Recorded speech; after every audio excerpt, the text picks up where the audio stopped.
Assalamualaikum warahmatullahi wabarakatuh.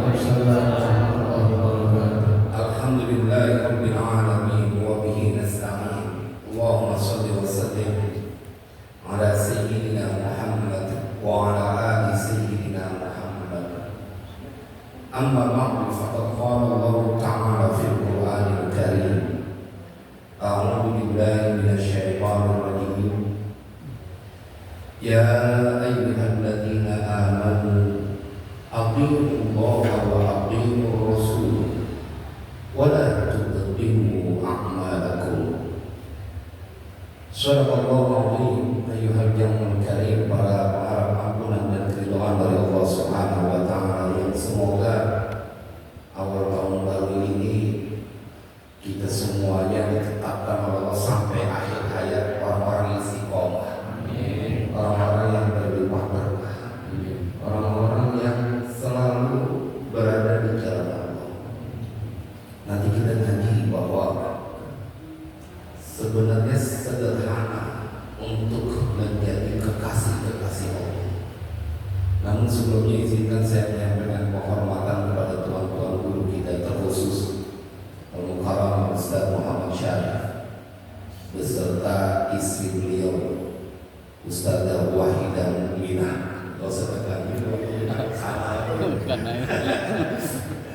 Dulu begitu saya juga ya langsung ya salah ya.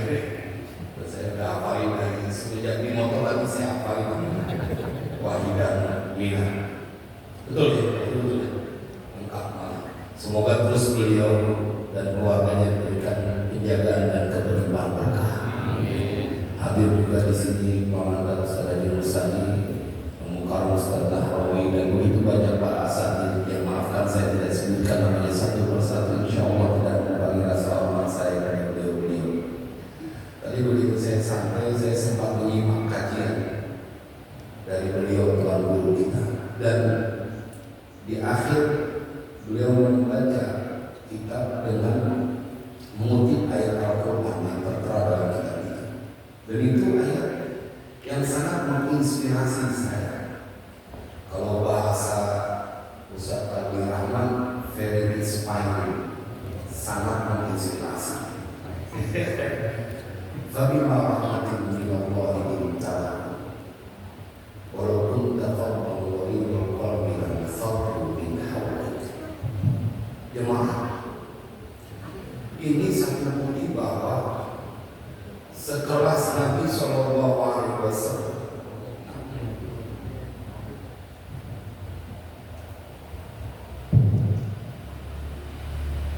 ini menjadi bukti bahwa sekelas Nabi Shallallahu Alaihi Wasallam ada ayat ini, begitu gamblang Allah menyampaikan bahwa apapun yang dilakukan oleh seorang hamba hatta Nabi, maka itu atas rahmat dari Allah.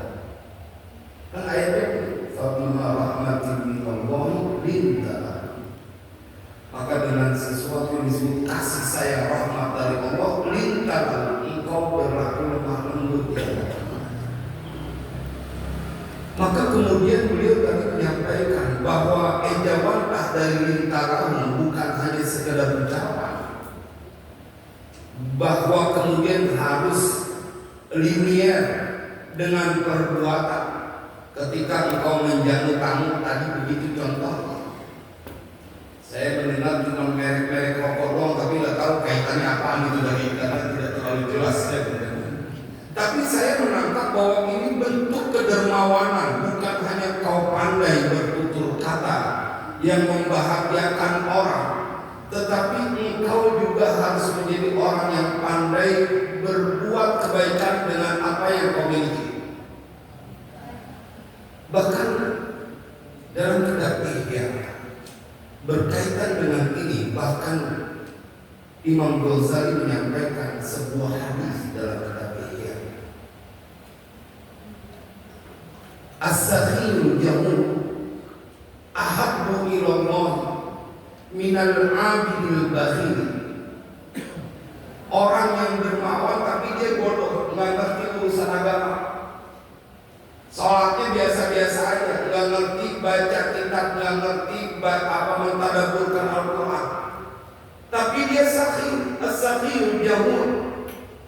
orang yang dermawan tapi dia bodoh dengan urusan agama, artinya tidak berlebih, itu lebih Allah cintai daripada ahli ibadah minal abidil bakhil, dari orang yang demen ibadah tapi dia bakhil pelit.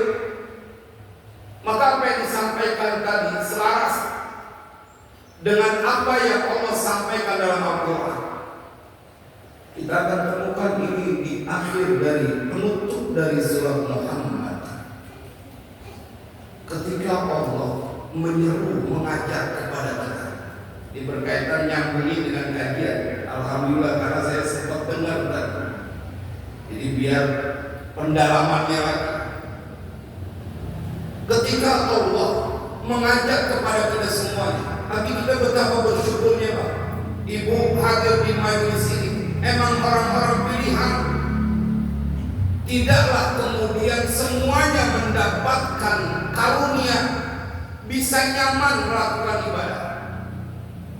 Ha antum haula'i litunfiqu fi sabilillah faminkum man yabkhal wa man yabkhal fa innama yabkhalu an nafsihi wallahul ghani wa antumul fuqara wa in tatawallaw yastabdil qauman ghayrakum thumma la yakunu amsalakum. Jemaah, ini yang Allah sampaikan dalam Al-Quran, bahwa kalian diseru oleh Allah litunfiqu fi sabilillah, supaya kalian menginfakkan, bersedekah di jalan Allah. Bentuknya berupa harta, bentuknya berupa tegur sapa, kalimat yang santun yang tadi disampaikan, lintalahum, bahasa kudu enak. Kalau saya punya engkau, nasihatin kepada anak perempuannya, mama saya, bahasa kagak beli, kudu enak. Dia punya bahasa terekam dalam memori saya. Maka itulah kemudian saya sampai memperdalam ilmu sastra dalam bahasa Indonesia. Saya suka baca pujangga-pujangga karena terinspirasi dengan pesan mama saya yang dia dapatkan dari bapaknya saat saya masih kecil sebelum mondok. Kudu enak bahasa, karena ada sesuatu yang bisa kau dedikasikan bila belum berupa harta, dengan kalimat yang mendamaikan, menenangkan orang yang mendengarnya. Itu tadi yang disampaikan oleh Tuhan Guru kita. Tetapi jemaah sekalian berbahagia, bila engkau bisa melakukan itu, bukanlah cuma karena kemampuanmu, tapi engkau begitu yakin dengan apa yang ada dalam Al-Quran dan engkau mendapatkan pengkhususan. Ha antum haula'i tud'auna litunfiqu fi sabilillah. Kenapa saya bilang itu karunia? Karena ayat lanjutannya, faminkum man yabkhal, dan itu sebagian dari kalian, man yabkhal, bermula orang yang dia bakhil. Siapa man? Ibu-ibu saja kita nyanyi. Wa man yabkhal, dan siapa orang yang bakhil, hartanya kagak mau dikeluarin, bahasanya kagak ngenakin, dia kagak punya keinginan membahagiakan orang lain, maka tentulah mereka orang-orang yang kata Allah dalam Al-Quran, wa may yabkhal fa innama yabkhalu an nafsi. Ini kalau ketemu ada orang bakhil dalam ucapan maupun harta, ketahuilah dia sedang berlaku itu kikir kepada dirinya, bukan bukan kepada orang lain. Kenapa? Karena Allah menyampaikan wallahul ghani wa antumul fuqara. Ente nggak bantuin, ente nggak dermawan, ente nggak tolongin, nggak bikin orang susah, karena Allah maha kaya. Kalian yang fakir, yang miskin. Saya malam Senin kemarin bersama Bang Yahya dan rombongan baru sampai ke Indonesia, di Jakarta. Saya ketika membaca kitab Ihya, karena ini menginspirasi saya, itu jamaah semuanya saya ajak untuk bisa berdoa antara bainar rukni wal maqam, antara rukun Hajar Aswad dengan maqam Ibrahim. Karena ini berkaitan. Ada hadis yang berlewat panjang. Di masa Rasulullah SAW ada seorang lelaki yang dia gelantungan fi astaril Ka'bah, di kiswahnya Ka'bah. Dia gelantungan, dia rapetin badannya di pintu Ka'bah, di dinding Ka'bah.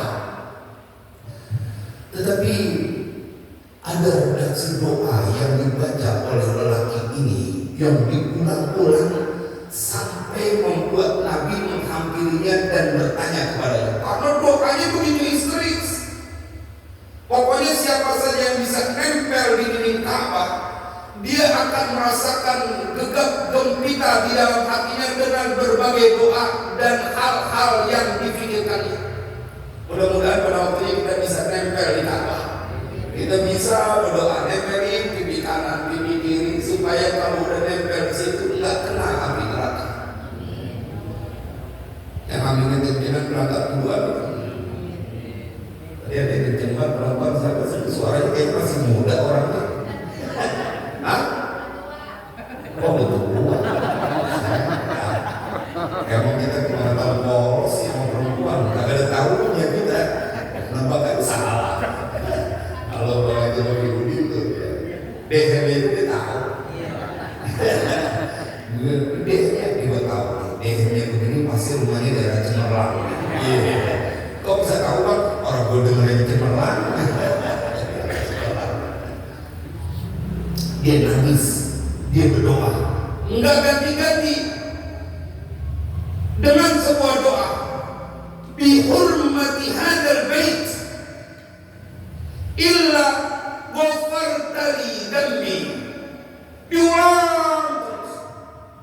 Ini nyambung dengan apa yang disampaikan oleh tuan guru kita Imam Ghazali, membawa ini dalam sebuah kisah yang begitu akan mengingatkan pentingnya kajian ini hari ini. Apalagi kalau ayat tadi dibawa ke meja para aulia, para arif billah.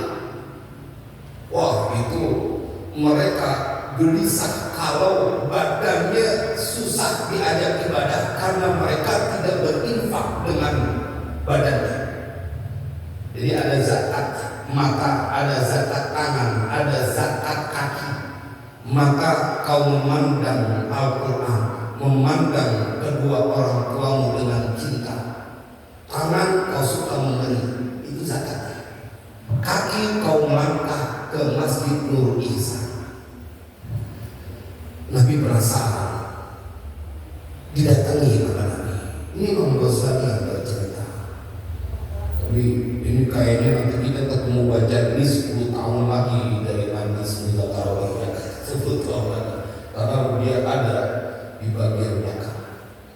Jemaah, ketika Nabi tanya, Sifri dan Bak, ceritakan kepadaku tentang dosamu sampai segitunya mohon ampun kepada Allah, berderai air mata dengan kau punya tubuh merapat pada Ka'bah yang mulia. Nabi penasaran, apaan sih ini orang dosanya sampai gegauran kayak begitu, kata orang Betawi, nangisnya gegauran. Kayak Bang Yahya kemarin begitu nempel di pintu Ka'bah, nangis sekencang-kencangnya. Kalau semuanya pada nangis, emang pasti nangis. Cuma saya mau nangis juga agak enak, tapi dengan suara nangisnya habis, suara nangisnya males banget. misterius ini karena di bagian yang menggelitik hati saya, beliau lupa manggil bapaknya berdua. Begitu nempel langsung bapak, giralat abe, lupa. Saking misteriusnya, ya udah buat itu kira abe. Di belakang itu, tapi awalnya kita dalam hati kalau bukan itu kabar, entah lo di hotel ada ceramah lo sampai. Tapi saking misterius, saking misterius. Ini ada orang yang begitu. Nabi katanya, ente punya dosa apa? Sampai dia bilang, ya Rasulullah, dambi a'zamu min an asifahu ilaika. Dosa itu lebih gede dari apa yang bisa kututurkan kepadamu. Sifri, ceritakan apa sih dosamu? Jawab. Nabi kemudian membuatkan komparasi. Apakah lebih besar dosamu dibanding dengan bumi? Lebih besar dosaku ya Rasulullah. Dambi a'lamu, dosaku lebih besar. Minal jibal dambi a'lamu, minal arsy dambi a'lamu, dari arsy dosaku masih lebih besar ya Rasulullah. Jemaah, sampai Nabi kemudian minallah Allahu akbar, baru Allah yang lebih besar. Ceritakan apa dosa. Dia bilang, saya adalah seorang lelaki yang kaya ya Rasulullah. Tapi setiap ada datang orang yang meminta ke rumahku, aku melihatnya seperti dia membawa kecutan dari api. Syublatun minnar, pecutan dari api. Sebuah perumpamaan, saking takutnya itu orang minta harta dia. Kayak lagi membawa kecutan dari api yang dia harus menghindar. Ini perumpamaan. Begitu dia takutnya hartanya diambil orang lain.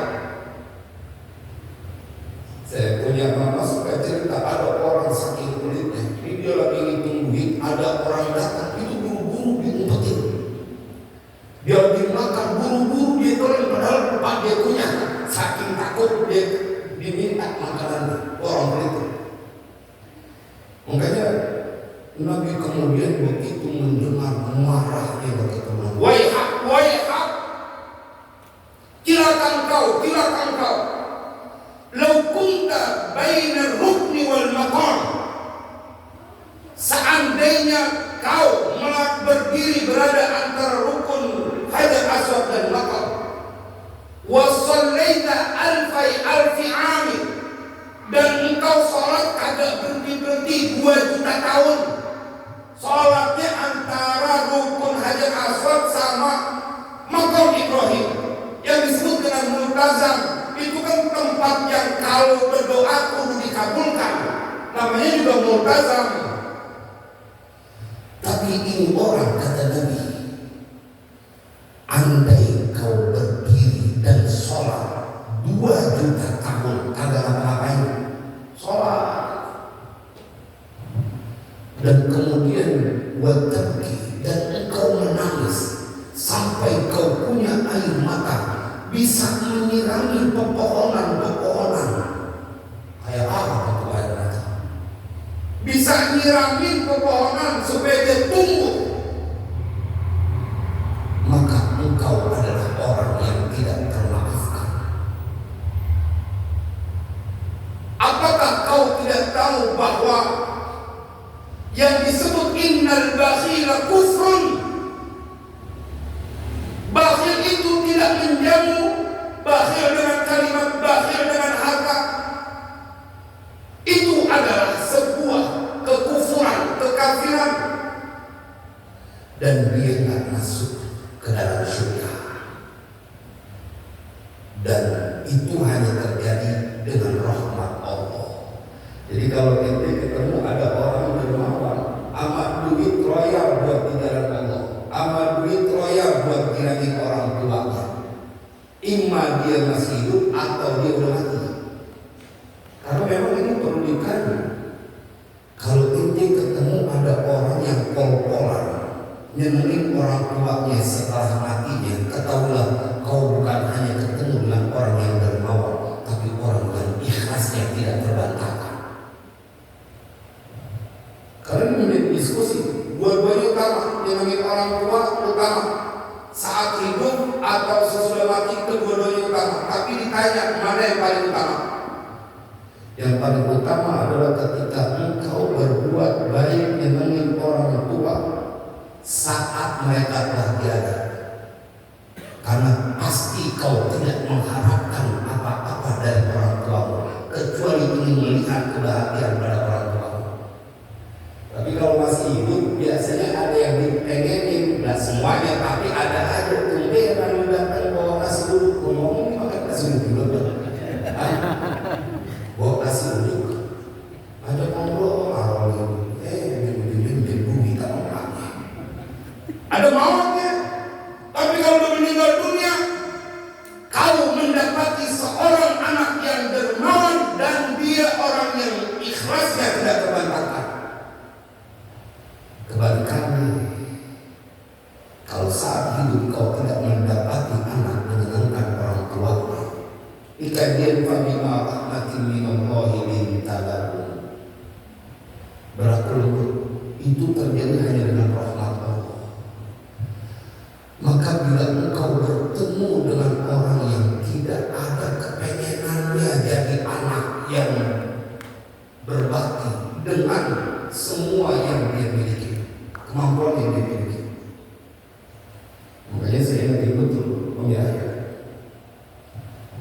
Ada Ustaz Sarif juga nanti kalau ngaji di kuburan. Tadi saya nanya kita tentang Syafatul Qulub. Malaikat aja saking sayangnya orang tua kita, kalau dia mati dalam keadaan goib dalam perjalanan, itu malaikat ngiringin jenazah tersebut sampai ke kuburan.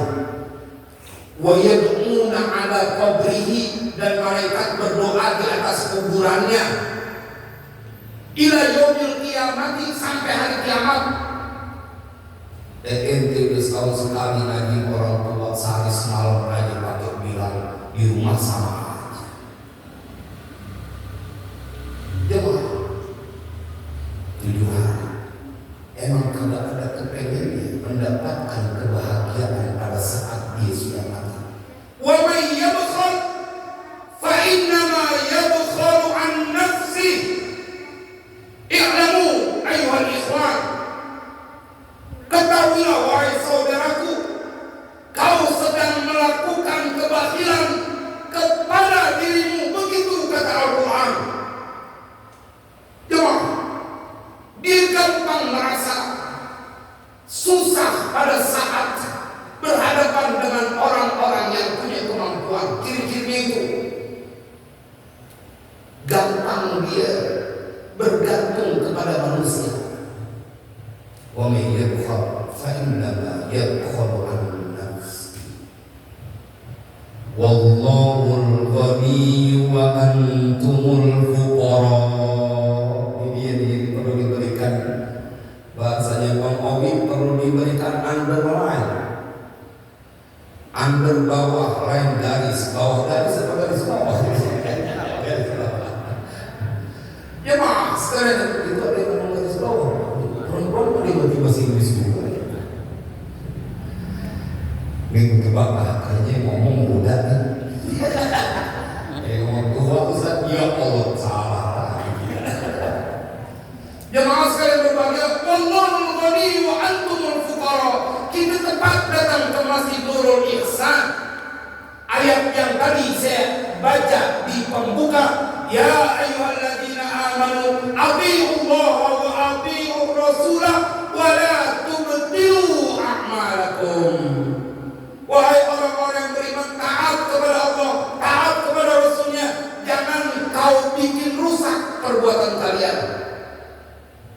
Jadi ngaku doang cinta kepada Allah, beriman kepada Allah dan Rasulnya, ada majlis mudah, dia merasa lelah untuk bergabung di rumah orang-orang yang sedang digerak cinta dan rindu kepada manusia mulia.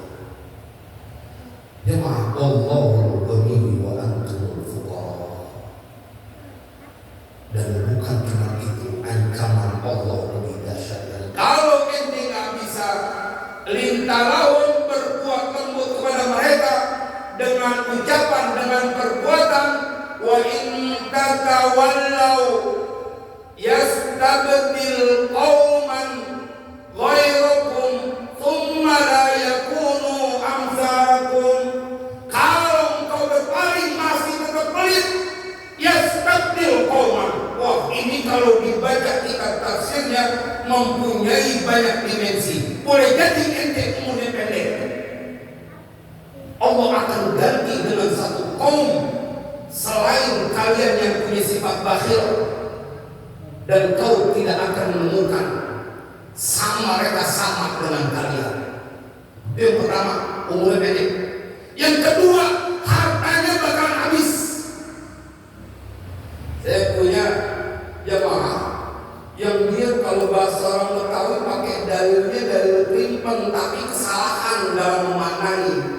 Ini kan kita biar primpeng. Emang kita dipesan sama engkau kita jadi orang biar primpeng, tapi bukan pelit.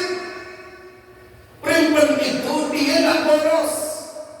Untuk kebutuhan dia tahan. Primpeng tahan dulu, jangan bermewah-mewah. Tapi untuk di jalan Allah jor-joran seharusnya. Ini kan dalilnya kebanyakan ngungkep berselimut dengan kata primpeng. Kami diajarin sama orang tua ini primpeng. Sama ini juga diajarin primpeng. Tapi bukan maksudnya bakhil. Karena berapa? Kalau engkau berpaling, enggak ikutin apa yang Allah ajarkan di dalam Al-Quran, pertama umurnya pendek. Yastabdil qauman, biar rasa. Kalau bahasa orang Betawi dulu biar nyamos. Tahu ya? Yang buat masak nasi. Remos. Bahasa Betawi beneran nyamos itu.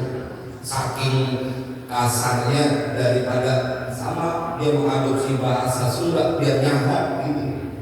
Nyahok kan bahasa Sunda kan nyahok.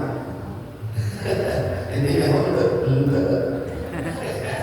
Kalau saya ini bahasa Sundanya, karena dia waktu meraih wahidah minah pasti dengan bahasa Sunda.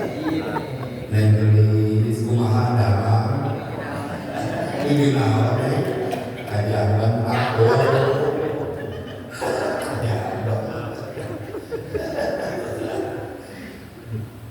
Enak kalau dia orang Sunda, jangan pakai dia ngomong lembut, dia ngomongnya juga kita masih resep. Aku maaf ya. Itu kalau udah gimana sih bang? Maafnya.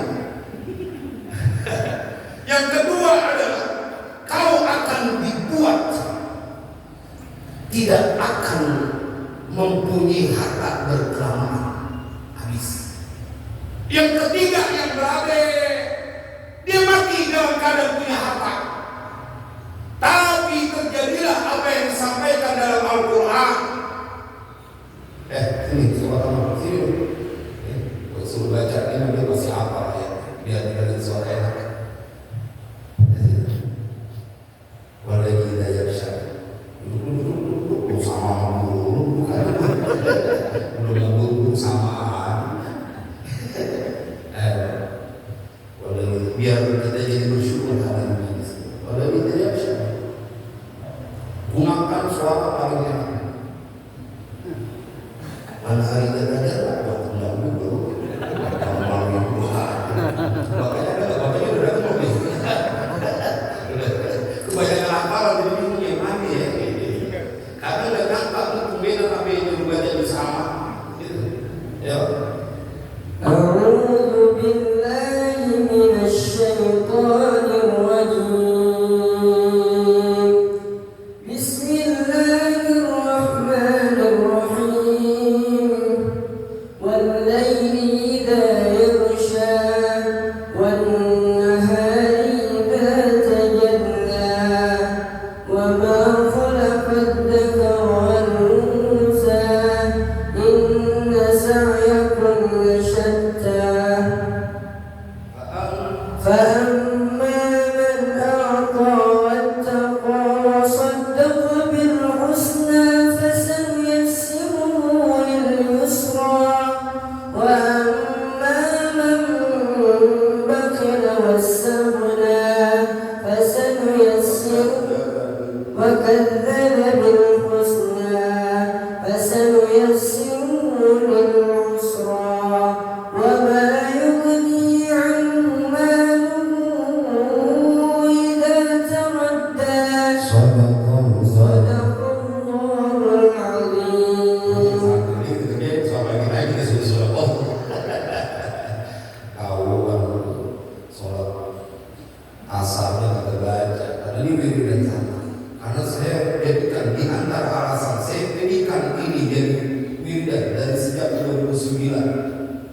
16 tahun setiap habis sholat asar kita baca ayat ini 3 kali. Karena saya malu kepada Allah kalau punya santri bakhil. Wa amma man bakhila wastaghna wa kadzdzaba bil husna fasanuyassiruhu lil yusra. Muka ini sukar terus, susah mulu dia. Pokoknya itu bangsa kayak susah, punya duit banyak tapi susah dia bawahnya, nggak bisa dibantah, nggak bisa menikmati harta. Karena engkau bakhil dan tidak percaya kepada janji Allah berupa surga. Wa amma man bakhila wastaghna wa kadzdzaba bil husna fasanuyassiruhu lil yusra.